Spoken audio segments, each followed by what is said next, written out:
Next हम बात करने वाले हैं एक्सियोस के बारे में। एक्सियोस हमारी एक लाइब्रेरी होती है जिसकी मदद से हम अपनी HTTP रिक्वेस्ट को क्रिएट करते हैं। अब अभी तक हमने बात की है अपने फेच मेथड की, एंड एक्सियोस क्या करती है, इंटरनली फेच को यूज़ करती है, बट ये कह सकते हैं एक और थोड़ा सा कॉम्पैक्ट, एक और थोड़ा सा बेटर तरीका है अपनी रिक्वेस्ट को भेजने का। तो हम एक्सियोस को यूज़ करके भी सेम HTTP रिक्वेस्ट भेज सकते हैं।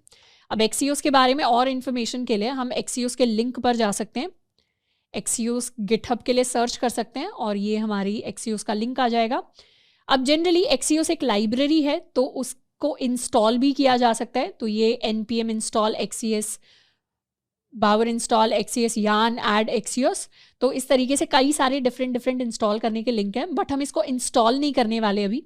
हम क्या करेंगे, डायरेक्टली इसका जो CDN लिंक है इसे कर लेंगे कॉपी। तो ये हमारा जो CDN लिंक है इसे अपने HTML के अंदर इंक्लूड करके हम अपने एक्सियोस को यूज़ करेंगे। अब यहाँ पर बॉडी के अंदर जाएंगे और app.js से पहले हम अपने स्क्रिप्ट टैग को कर लेंगे ऐड, इसे हमने कर लिया सेव। अब app.js के अंदर जाकर हम एक्सियोस को यूज़ कर सकते हैं। तो ये जो सेम कोड हमने लिखा था इसको अब हम एक्सियोस से लिखेंगे। इसको पहले तो कर लेते हैं कमेंट आउट, एंड एक्सियोस से कोड लिखने के लिए हम सिंपली क्या करेंगे, अपना असिंक अवेट कॉम्बिनेशन तो हम सेम रखेंगे, यानी इस तरीके से असिंक फंक्शन बनाएंगे, उसके अंदर ट्राई कैच ब्लॉक्स को यूज़ करेंगे और अवेट भी करेंगे, बट इस बार फेच की जगह हम करेंगे एक्सियोस डॉट गेट। तो एक्सियोस से डेटा फेच करने के लिए हमारे पास कई सारे डिफरेंट मेथड्स होते हैं। जैसे अगर हम एक्सियोस से एक गेट रिक्वेस्ट भेजना चाहते हैं तो हम लिखते हैं एक्सियोस डॉट गेट। अगर हम चाहें तो पोस्ट रिक्वेस्ट भेजना चाहते हैं तो हम लिख सकते हैं एक्सियोस डॉट पोस्ट, बट अभी हम सिर्फ गेट रिक्वेस्ट के बारे में बात करेंगे तो हम लिखते हैं एक्सियोस डॉट गेट और फिर अपना URL। तो इससे क्या होगा, ये जो डॉट गेट मेथड है एक्सियोस का, ये हमें एक प्रॉमिस रिटर्न करेगा और फिर उस प्रॉमिस के ऊपर हम डिफरेंट अपने मेथड्स को अप्लाई कर सकते हैं। नहीं तो कुछ इस तरीके से अपने असिंक एंड अवेट के कॉम्बिनेशन को यूज़ कर सकते हैं। अब एक्सियोस को यूज़ करने की ज़रूरत क्यों पड़ी अगर हमारे पास ऑलरेडी फेच मेथड था? तो एक्चुअली फेच के अंदर जब हमारे पास रिस्पॉन्स आ रहा था तो वो एक रीडेबल स्ट्रीम में था, पर वो एग्जैक्ट जेसन डेटा नहीं था। तो हमें क्या करना पड़ रहा था, उस डेटा को पार्स करना पड़ रहा था।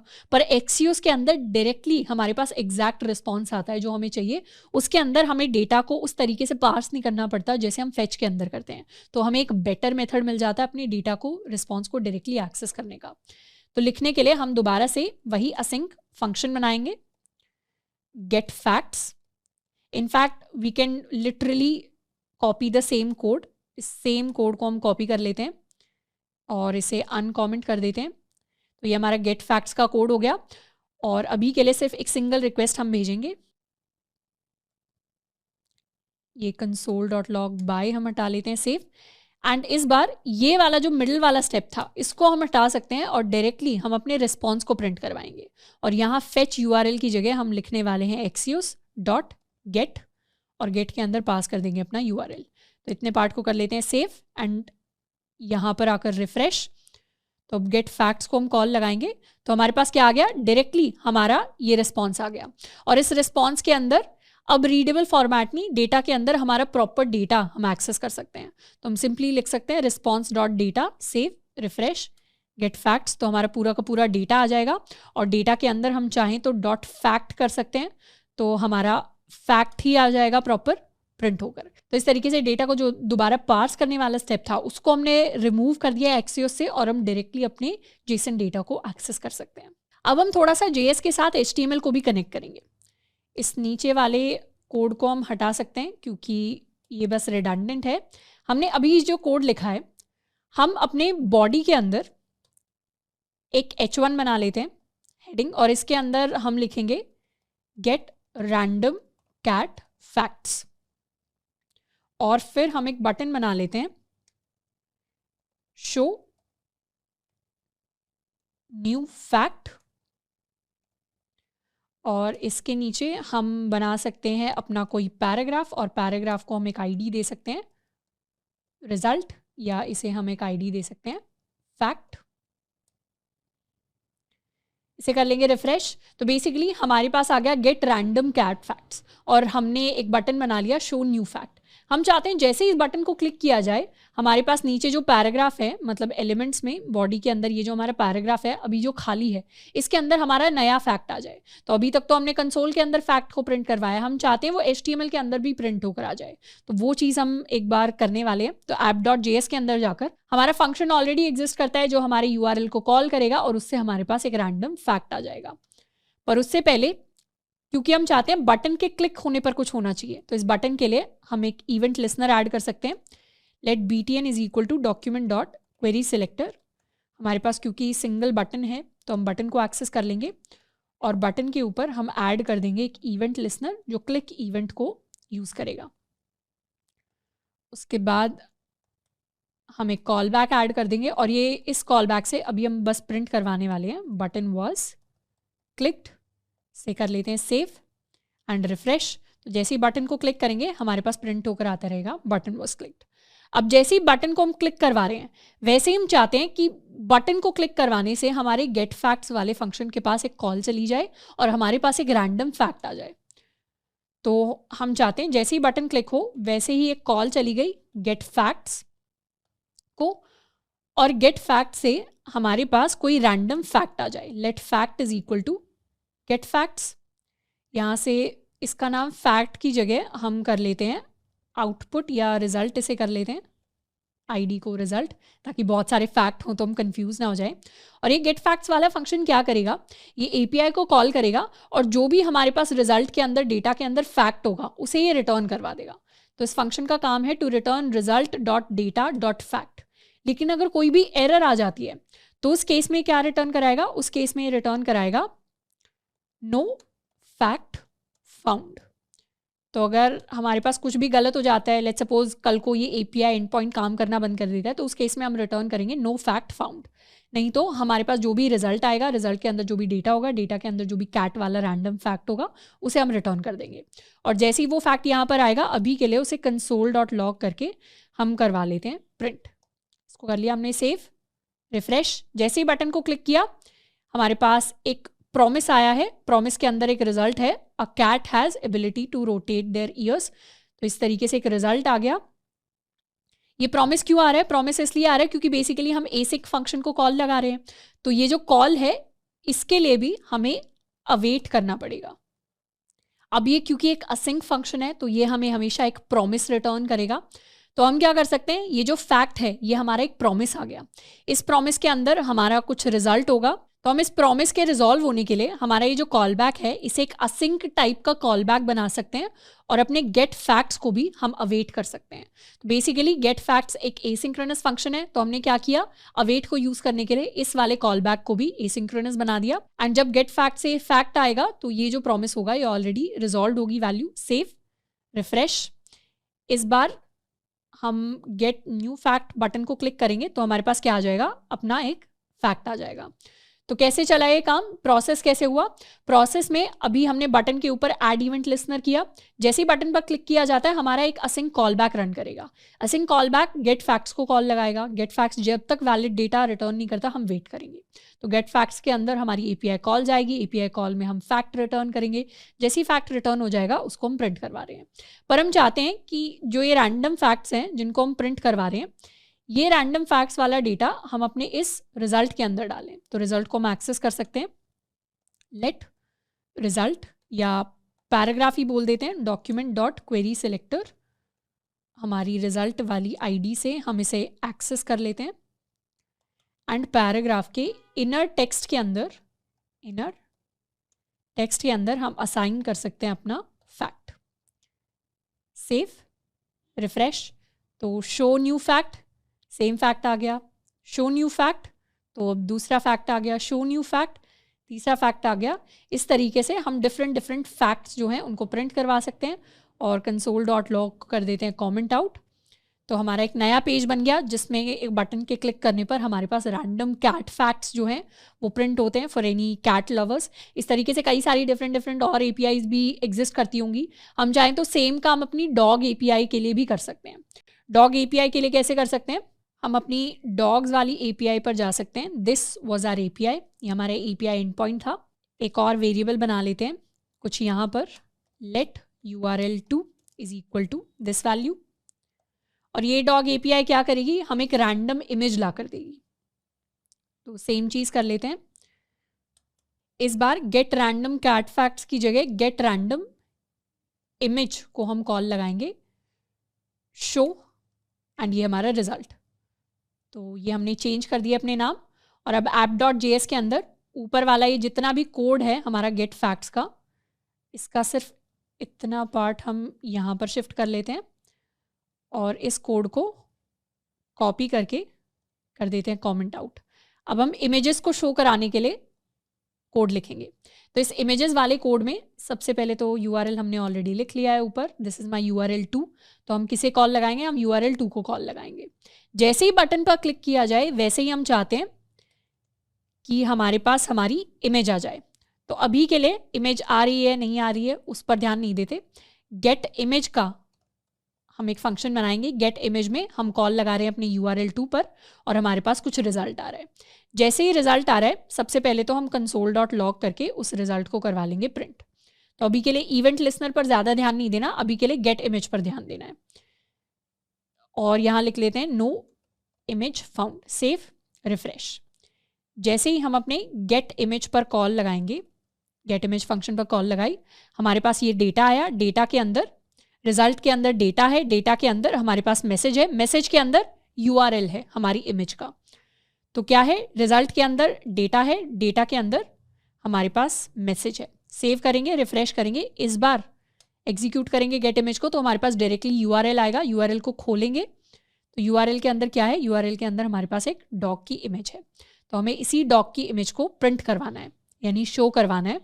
तो शो करवाने के लिए ये जो हमारा रिजल्ट है इसकी ID को, यानी इसे हम बना सकते हैं अपना एक इमेज टैग, और इमेज टैग की हम एक ID रख सकते हैं। और इसको ध्यान देना है, हमने अभी कोई सोर्स एट्रीब्यूट नहीं दिया, तो रिफ्रेश करेंगे तो कुछ प्रिंट नहीं होगा।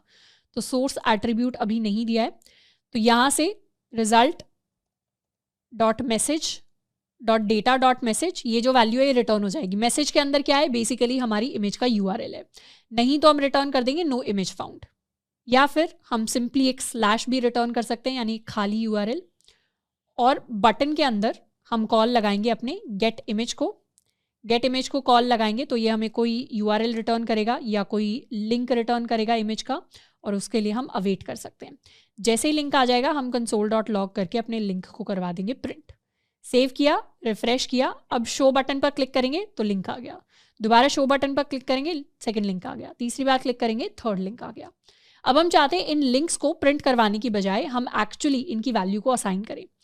तो हम एक्सेस कर सकते हैं let image is equal to document dot query selector. अपनी इमेज को एक्सेस कर लेते हैं इमेज टैग से, या रिजल्ट टैग से भी, रिजल्ट ID से भी एक्सेस कर सकते हैं रिजल्ट। और हम इमेज का जो सोर्स एट्रीब्यूट है इमेज डॉट सेट एट्रीब्यूट, अपने सोर्स की वैल्यू को, सोर्स एट्रीब्यूट की वैल्यू को सेट कर देंगे टू द लिंक। तो इमेज के अंदर सोर्स की वैल्यू जैसे ही इस लिंक के बराबर हो जाएगी वैसे ही हमारी इमेज हमें दिखने लग जाएगी। रिफ्रेश करेंगे, शो करने से क्या हुआ, सोर्स इज नॉट डिफाइंड। तो इस तरीके से रिफ्रेश कर लेते हैं, शो, एंड इस बार क्या हुआ, हमारी जो इमेज है वो प्रिंट होकर आ गई है इस तरीके से। साथ के साथ हम चाहें तो लिंक को भी प्रिंट करवा सकते हैं, console.log लिंक, सेव, रिफ्रेश। अगर हम करेंगे शो करने से ये हमारी इमेज का लिंक था और वो इमेज प्रिंट हो गई। दोबारा शो करेंगे तो इमेज चेंज हो गई, दोबारा शो करेंगे, दोबारा इमेज चेंज हो गई, दोबारा शो करेंगे, दोबारा इमेज चेंज हो गई। तो इस तरीके से रैंडम डॉग्स की इमेज को हम अपने पेज के ऊपर दिखा सकते हैं। अच्छा, एक चीज़ ज़रूर ध्यान रखनी है कि जब भी हम API कॉल्स कर रहे हैं, जनरली हमारी जो APIs होती हैं, हम जिन्हें यूज़ कर रहे हैं ये फ्री APIs हैं, पर इनके ऊपर भी कुछ लिमिट होती है।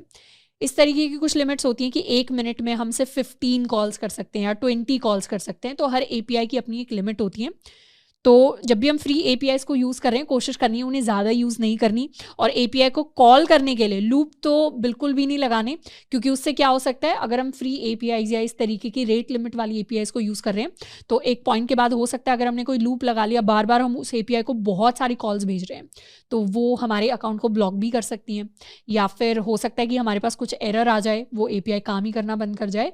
तो इस तरीके से APIs को मिसयूज़ नहीं करना, थोड़े से कम ही कॉल्स करके देखने हैं। तो वैसे जनरली हमारे जितने भी प्रोजेक्ट्स होते हैं या जितना भी हमारा लर्निंग प्रोसेस होता है उसके लिए एपीआई की जो लिमिट होती है वो मोर देन एनफ होती है, तो उसी लिमिट में रहकर हमें अपनी एपीआई कॉल्स को करना है। नेक्स्ट हम बात करने वाले हैं कि कैसे एक्सियोस के साथ अपनी रिक्वेस्ट के अंदर हम हेडर्स को भी पास कर सकते हैं। तो बेसिकली हेडर्स को पास करने के लिए हम अपनी हेडर्स की एक ऑब्जेक्ट बनाते हैं कुछ इस तरीके से, और ये जो हमारी ऑब्जेक्ट है इसमें हम अपनी की रखते हैं हेडर्स, और वैल्यू में हम एक और ऑब्जेक्ट बनाते हैं जिसमें हम अपने सारे की वैल्यू पेयर्स को पास कर सकते हैं। इसका एक एग्जांपल देखते हैं। हमने जो ऑलरेडी एक एपीआई थी जिसे टेस्ट किया था, जिसके अंदर हमारे पास रैंडम जोक्स आ रहे थे, इस तरीके से इस एपीआई के अंदर हमने एक्सेप्ट वाला हेडर भेजा था और इसके अंदर हमने टेक्स्ट प्लेन या फिर एक हमने एप्लीकेशन जेसन नाम का अगर हम हेडर भेजते हैं तो हमारे पास जेसन फॉर्मेट में डेटा आता है। तो हम सेम एपीआई को कॉल लगाने वाले हैं विद एडिशनल हेडर्स। तो अगर हमें हेडर्स भेजने होते हैं, सबसे पहले तो एक नॉर्मल कॉल लगाकर देखते हैं। एसिंक फंक्शन बनाएंगे गेट जोक्स। गेट जोक्स के अंदर हम ट्राई ब्लॉक में सबसे पहले तो let result is equal to await Axios. Axios के अंदर पास एक्सियोस डॉट गेट के अंदर पास कर देंगे अपना यूआरएल एंड console.log करके प्रिंट करवा लेंगे अपने रिजल्ट को, और कैच कर लेंगे अगर कोई एरर आता है तो, और फिर हम console.log प्रिंट करवा देंगे अपना एरर। इसे कर लेते हैं सेव एंड रिफ्रेश। तो गेट जोक्स को हम कॉल लगाएंगे तो हमारे पास एक प्रॉमिस आया और प्रॉमिस के बाद हमारा ये डेटा आया। अब इस डेटा के अंदर हमारे रिजल्ट के अंदर अगर हम डॉट डेटा करें तो हमें पता चलेगा अभी हमारा जो डेटा आ रहा है, रिफ्रेश करेंगे गेट जोक्स, अभी हमारा जो डेटा आ रहा है ये एक HTML फॉर्मेट में आ रहा है। ये सब क्या है, हमारे सारे HTML टैग्स हैं। तो डॉक टाइप HTML एंड इस तरीके से HTML फॉर्मेट में डेटा आ रहा है, बट हमें डेटा कौन से फॉर्मेट में चाहिए, हमें चाहिए एप्लीकेशन जेसन के फॉर्मेट में। उस इन्फॉर्मेशन को हमें एक हेडर के अंदर पास करना पड़ेगा। तो एक कॉन्स्टेंट बना लेते हैं कॉन्फिग यानी कॉन्फिगरेशन इन्फॉर्मेशन। हम इसको कुछ भी नाम दे सकते हैं, हम इसे हेडर्स नाम दे सकते हैं, हम इसे कुछ और नाम दे सकते हैं, और ये बेसिकली हमारी एक ऑब्जेक्ट होगी। इस ऑब्जेक्ट की जो फर्स्ट की होगी उसके अंदर हमारे हेडर्स होंगे और वैल्यू के अंदर सारे के सारे हेडर के पेयर्स होंगे। जैसे एक पेयर हो सकता है कि हमारी जो एक्सेप्ट की है उसके अंदर हम वैल्यू पास करना चाहते हैं एप्लीकेशन स्लैश जेसन, इसे कर लेते हैं सेव। तो ये हमारे हेडर्स हो गए एंड इन्हें हम पास करेंगे as a second argument to r dot get function. तो यूआरएल के बाद हम पास कर देंगे अपने कन्फिगरेशंस, सेव एंड रिफ्रेश। तो इस बार गेट जोक्स को कॉल लगाएंगे तो हमारा जो डेटा आया ये डेटा हमारे जेसन फॉर्मेट में आया, ना कि हमारे HTML फॉर्मेट में। तो इस तरीके से हम अपने हेडर्स को पास कर सकते हैं with in are Axios request. Next हम बात करने वाले हैं कि अगर किसी यूआरएल के अंदर अगर हमें क्वेरी स्ट्रिंग्स को अपडेट करना होता है तो वो हम कैसे कर सकते हैं। इसके लिए हम एग्जाम्पल लेंगे अपने यूनिवर्सिटी वाले डेटा के लिए। जैसे हमने ऑलरेडी अपने गिटहब पर जाकर अपने यूनिवर्सिटी डेटा के बारे में पढ़ा था जहाँ पर हमने क्वेरी स्ट्रिंग्स की बात की थी। तो हमारा जो लिंक है जिसे हम एक्सेस कर सकते हैं, यहाँ पर ये हमारा लिंक हो जाएगा। बेसिकली इस सेकंड लिंक को जाकर भी हम चाहें तो डायरेक्टली एक्सेस कर सकते हैं। हॉपस्कॉच के अंदर अगर जाएंगे, गेट के अंदर हम इस लिंक को जाकर एक्सेस कर सकते हैं। इसे सेंड करेंगे तो क्या होगा, हमारे पास हमारा जेसन डेटा आ जाएगा। बेसिकली डिफरेंट जहाँ पर भी कंट्री का नेम जो है मिडिल के साथ मैच कर रहा है। अब मिडिल की जगह लेट्स सपोज अगर हम इंडिया या लेट्स सपोज अगर हम नेपाल एंटर करते हैं सेंड की रिक्वेस्ट, तो हमारे पास कुछ डेटा आ गया। हमारे पास नेपाल की यूनिवर्सिटी आ गई, नेपाल संस्कृत यूनिवर्सिटी, एंड यही डेटा चाहिए। तो यहाँ पर क्वेरी स्ट्रिंग क्या है, यहाँ पर क्वेरी स्ट्रिंग है हमारा नेम इज इक्वल टू। तो ये हमारी क्वेरी स्ट्रिंग है जिसके अंदर वैल्यूज हमारी, ये जो कंट्री का नाम है ये वेरिएबल हो सकता है। तो हम क्या करेंगे, सिर्फ इतने पार्ट को कॉपी कर लेते हैं, यानी कंट्री के नाम को अभी एज अ वेरिएबल रखते हैं और बाकी पार्ट को कॉपी कर लेते हैं और अपने app.js के अंदर एक URL क्रिएट करते हैं। Let URL is equal to this URL। इतने पार्ट को हमने क्रिएट कर लिया। अब हमें पता है कि हमारे पास एक कंट्री की वैल्यू होनी चाहिए। लेट्स सपोज हमारी जो कंट्री की वैल्यू है अभी के लिए ये है हमारे पास नेपाल के इक्वल। तो हम नॉर्मली अपना एसिंक फंक्शन क्रिएट कर सकते हैं। एसिंक फंक्शन गेट कॉलेजेस इसे कह सकते हैं। गेट कॉलेजेस के अंदर ट्राई ब्लॉक के अंदर हम अवेट करेंगे अपनी Axios dot get request for what, for our URL plus country. तो URL और कंट्री को दोनों को हम कॉन्कैटिनेट करके सिंगल स्ट्रिंग बनाएंगे और सिंगल स्ट्रिंग को पास कर देंगे। जैसे ही हमारा रिजल्ट आएगा उसे हम सेव करवा लेंगे और console.log कर देंगे अपना रिजल्ट एंड साथ के साथ एरर्स को हम कैच कर सकते हैं, console.log एरर ई, इसे कर लेते हैं सेव एंड रिफ्रेश। अब हम कॉल लगाएंगे अगर गेट कॉलेजेस को, तो गेट कॉलेजेस से हमारे पास बहुत सारा डेटा आ गया है। डेटा के अंदर काफ़ी ये हमारे पास एक एरे आ गया है, एरे के अंदर हमारे कॉलेज आ गया और कॉलेज की बाकी सारी इन्फॉर्मेशन आ गई है। अब हम चाहें तो एक कंट्री का नाम है, इसे एज एन एडिशनल आर्ग्यूमेंट ले सकते हैं। जैसे हम अपने index.html के अंदर एक इनपुट बना सकते हैं और इसे एक प्लेस होल्डर दे देते हैं, एंटर कंट्री, एंड फिर हम एक बटन बना देते हैं जो उस कंट्री के बेसिस पर उसकी यूनिवर्सिटीज़ को सर्च करेगा। इसे कह देते हैं सर्च, एंड नीचे हम एक अनऑर्डर्ड लिस्ट बना सकते हैं, या फिर अनऑर्डर्ड लिस्ट की जगह सिंपली अभी सिर्फ एक पैराग्राफ बना देते हैं जिसके अंदर हमारे पास रिजल्ट आ जाएगा। तो इसको आईडी दे देते हैं रिजल्ट, इसे कर लेते हैं सेव। तो रिफ्रेश करेंगे, यहाँ पर हमारे पास प्लेस होल्डर होगा जिसमें हम अपनी कंट्री का नाम एंटर कर सकते हैं और उसके बेसिस पर हम सर्च करेंगे कि कौन कौन से कॉलेजेस उस कंट्री के अंदर एग्जिस्ट करते हैं। तो हमारा जो बटन है, सबसे पहले तो उस बटन के ऊपर हम अपना इवेंट लिसनर ऐड कर देते हैं। एक वेरिएबल ले लेते हैं, let button is equal to document dot query selector button, save, button dot add event listener. Click event को हमें टारगेट करना है और उसके बेसिस पर हम एक एसिंक कॉलबैक क्रिएट करेंगे। एसिंक कॉलबैक के अंदर सबसे पहले तो हम console.log करवाने वाले हैं, बटन वॉज क्लिक्ड। इसे कर लेते हैं सेव, रिफ्रेश। जैसे ही बटन को क्लिक करेंगे बटन वॉज क्लिक्ड, तो हमारा इवेंट लिसनर काम कर रहा है। जैसे ही बटन को हमने क्लिक किया वैसे ही हम क्या करेंगे, गेट कॉलेजेस को कॉल लगाएंगे और हम चाहते हैं गेट कॉलेजेस हमें सारे के सारे कॉलेजेस का डेटा रिटर्न कर दे। तो गेट कॉलेजेस के अंदर ये जो रिजल्ट है, इस रिजल्ट को अभी के लिए प्रिंट करवाएंगे और अगर कोई एरर आ जाता है तो उस केस में तो क्या रिटर्न होगा, उस केस में तो कुछ नहीं रिटर्न होगा, हम एक एम्प्टी एरे रिटर्न कर सकते हैं। पर अभी के लिए रिजल्ट को प्रिंट करवाएंगे। जैसे ही बटन को क्लिक करेंगे गेट कॉलेजेस को कॉल जाएगी और हमारे पास हमारा डेटा आएगा। हमें इस रिजल्ट के अंदर क्या चाहिए, इस डेटा एरे को हम एक्सेस करना चाह रहे हैं। पर डेटा एरे को एक्सेस करने से पहले हमारी जो कंट्री है अभी उसको देख लेते हैं। अभी कंट्री कौन सी है, अभी कंट्री है नेपाल। तो हमारी फिक्स्ड एक कंट्री वेरिएबल है जिसके अंदर नेपाल स्टोर्ड है। पर हम चाहते हैं कि यूजर जो यहाँ पर वैल्यू एंटर करे, इस इनपुट के अंदर जो वैल्यू एंटर करे उसके बेसिस पर सर्च हो। तो हम यहाँ पर अपनी जो वैल्यू है या अपनी जो कंट्री का नाम है उसे स्टोर करा सकते हैं। Let country is equal to document dot query selector. अपने इनपुट को हम सिलेक्ट कर सकते हैं और फिर उसकी वैल्यू हम निकाल सकते हैं। तो हम अपनी कंट्री का नाम फिर प्रिंट भी करवा पाएंगे। सेव, तो क्वेरी सिलेक्टर से इनपुट को एक्सेस कर लिया, डॉट वैल्यू करके उसकी वैल्यू एक्सेस कर दी और उसको हम प्रिंट करवा सकते हैं। रिफ्रेश किया, अगर अभी यहाँ पर सर्च करेंगे तो एम्प्टी आएगा। यहाँ पर हम लिखेंगे ABCD सर्च, तो ABCD आ जाएगा। यहाँ पर हम लिखेंगे नेपाल सर्च, तो नेपाल आ जाएगा। यहाँ पर हम लिखेंगे इंडिया, तो हमारे पास इंडिया आ जाएगा। एंड इस तरीके से तो हम चाहते हैं इसी कंट्री के हम कॉलेजेस लेकर आए। तो इस कंट्री को हम यहाँ पे पास कर सकते हैं एज अ पैरामीटर और इसको यहाँ पे डिफाइन कर देंगे एज एन आर्ग्यूमेंट और यहाँ से इस वेरिएबल को अब हम हटा सकते हैं। अब हमारी जो कंट्री का नाम होगा ये एक वेरिएबल नाम होगा। अब कंट्री के बेसिस पर हमारा डेटा रिटर्न होकर आएगा, यानी हमारा रिजल्ट आएगा। रिफ्रेश कर देते हैं। अब हम कंट्री का नाम अगर रखेंगे नेपाल, सर्च करेंगे तो हमारे पास नेपाल का डेटा आएगा। डेटा के अंदर ये कॉलेजेस हैं। अगर हम सर्च करेंगे इंडिया, सर्च करेंगे तो इस बार डेटा के अंदर क्या है, 52 साइज का एरे हमारे पास रिटर्न होकर आया है। तो 52 कॉलेजेस का डेटा इस तरीके से रिटर्न होकर आया है। अब रिजल्ट के अंदर हमें स्पेसिफिकली डेटा चाहिए, तो एक बार रिजल्ट डॉट डेटा को प्रिंट करवाते हैं। सेव किया, रिफ्रेश किया। लेट्स सपोज वी वांट कि हमें कनाडा का डेटा चाहिए। सर्च किया तो हमारे पास 4 साइज का अपना एरे आ गया। डेटा के अंदर हर एक इंडेक्स पर पूरी की पूरी हमारी एक ऑब्जेक्ट स्टोर्ड है जिसके अंदर कॉलेजेस के नाम हैं।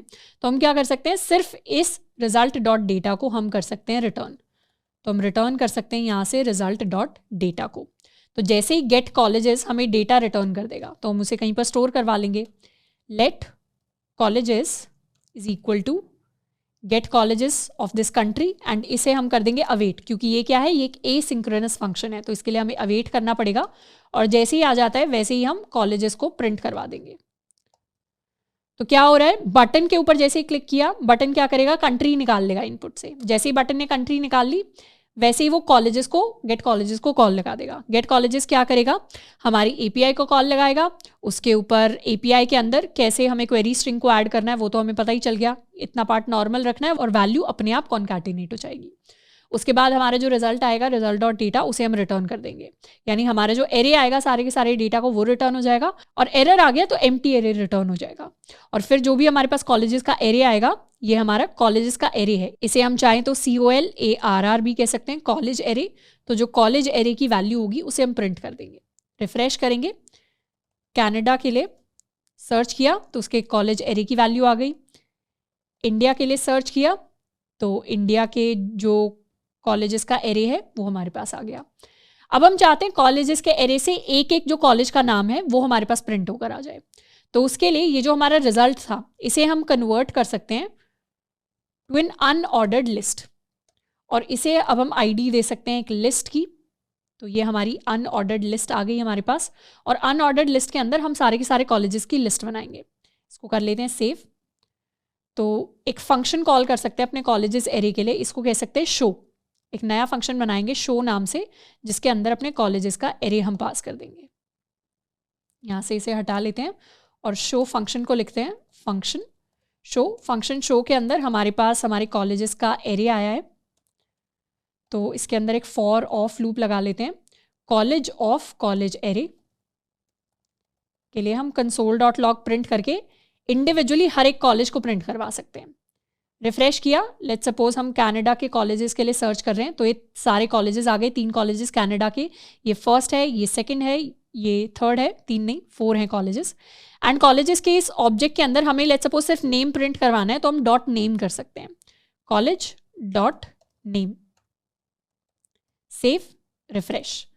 हमें कनाडा के कॉलेजेस चाहिए, सर्च, तो ये हमारी 4 कॉलेजेस रिटर्न होकर आ गए हमारे पास। अब हम चाहते हैं इन्हें लिस्ट के अंदर ऐड करें। ये तो 4 कनाडा के आगे, हम चाहें तो let's suppose if we want Nepal के कॉलेजेस, तो ये हमारे पास प्रिंट होकर आ रहे हैं। अगर हम चाहते हैं कि हमें यूनाइटेड स्टेट्स के लिए चाहिए, तो ये हमारे पास आ गए। इस तरीके से किसी भी कंट्री के आ सकते हैं। तो यहाँ पर अपनी लिस्ट को एक्सेस कर लेते हैं। Let list is equal to document dot query selector, हमारी लिस्ट। एंड अब लिस्ट के अंदर हम कॉलेजेस को ऐड करने वाले हैं, तो उसके लिए हमें एक LI यानी लिस्ट आइटम भी बनाना पड़ेगा।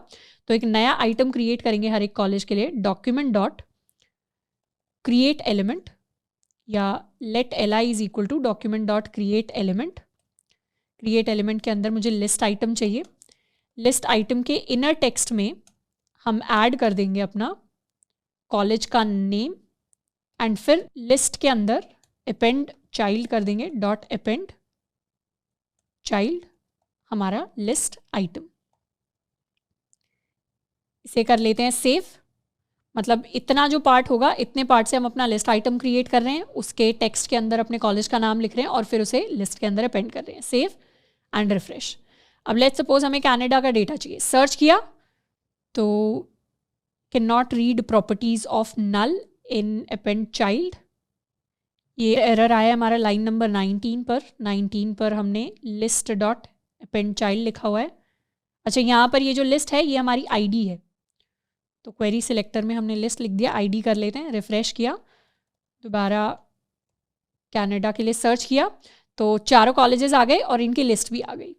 अब अगर हम सर्च करते हैं लेट्स सपोज नेपाल के लिए, तो सर्च किया तो लिस्ट आ गई और वो यहाँ पर अपेंड हो गया। हम चाहते हैं सिर्फ जो करंट कंट्री है उसका आए, तो उसके लिए ये भी कर सकते हैं, list dot inner text is equal to empty. शुरुआत में अपनी जो पूरी लिस्ट है उसको खाली कर लेंगे जैसे ही सर्च किया। रिफ्रेश करेंगे, इस बार अगर कनाडा के लिए सर्च किया तो कनाडा के कॉलेजेस आ गए। इस बार अगर नेपाल के लिए सर्च किया तो नेपाल के कॉलेजेस आ गए। इस बार अगर हम इंडिया के लिए सर्च करते हैं तो इंडिया के काफ़ी सारे कॉलेजेस के नाम आ जाएंगे। Let's suppose we search for United States, search किया, यूनाइटेड स्टेट्स के काफ़ी सारे कॉलेजेस के नाम आ गए। तो इस तरीके से हम अपनी API जो है उसको यूज़ कर सकते हैं डिफरेंट काम करने के लिए। बहुत इंटरेस्टिंग APIs एग्जिस्ट करती हैं। अच्छा, इसमें मैं आपको एज अ होमवर्क प्रॉब्लम भी देना चाहती हूँ। हर API का जो डेटा है उसमें हर जो कॉलेज है उसके साथ स्टेट का डेटा भी रिटर्न होता है। अगर लेट्स सपोज हम नेम के अंदर इंडिया सेंड करते हैं तो ये जो सारा का सारा डेटा है, इसमें हर ऑब्जेक्ट के पास एक स्टेट प्रोविंस नाम की भी की होगी, जिसमें हमारी स्टेट का नाम होगा। तो इंडिया के लिए जितने भी हमारे पास डेटा आएंगे, उन सब के लिए स्टेट का डेटा भी अलग से हम निकाल सकते हैं। तो आपको इस कोड को, इस पूरे के पूरे जो हमने वेब पेज बनाया है, उसको कन्वर्ट करना है टू समथिंग डिफरेंट। हम क्या करेंगे, सेम एपीआई को यूज़ करेंगे। एज अ होमवर्क प्रॉब्लम आपको इसी एपीआई को कॉल लगानी है और इसमें कंट्री का नाम इंडिया फिक्स्ड होगा। अब आप क्या कर सकते हैं, एक ऐसा फीचर डेवलप करना है जिसमें स्टेट के बेसिस पर स्टूडेंट सर्च कर पाए, यानी आप एज अ यूजर सर्च कर पाओ, और जो भी उस स्टेट के डिफरेंट डिफरेंट कॉलेजेस होंगे उन्हें आपको ऐसे ही लिस्ट में प्रिंट करवाना है। तो ये मैं आपको एज अ होमवर्क प्रॉब्लम दे रही हूँ, ताकि हम क्या कर सकें, एपीआईज को एक्सप्लोर कर सकें। और सेम एपीआई को हमें यूज़ करना है, फ्री एपीआई है, कुछ हमें एडिशनल नहीं करना, बहुत सिंपल कोड होने वाला है।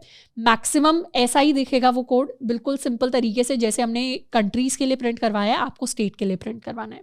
और इनफैक्ट आप भी खुद से जाकर अपनी नई नई एपीआईज जो है उनको एक्सप्लोर कर सकते हैं। जितना हम यूज़ करेंगे एपीआईज को, उतना ज़्यादा हम सीखेंगे एचटीटीपी कॉल्स के बारे में, कि किस तरीके से एजेक्स काम करता है।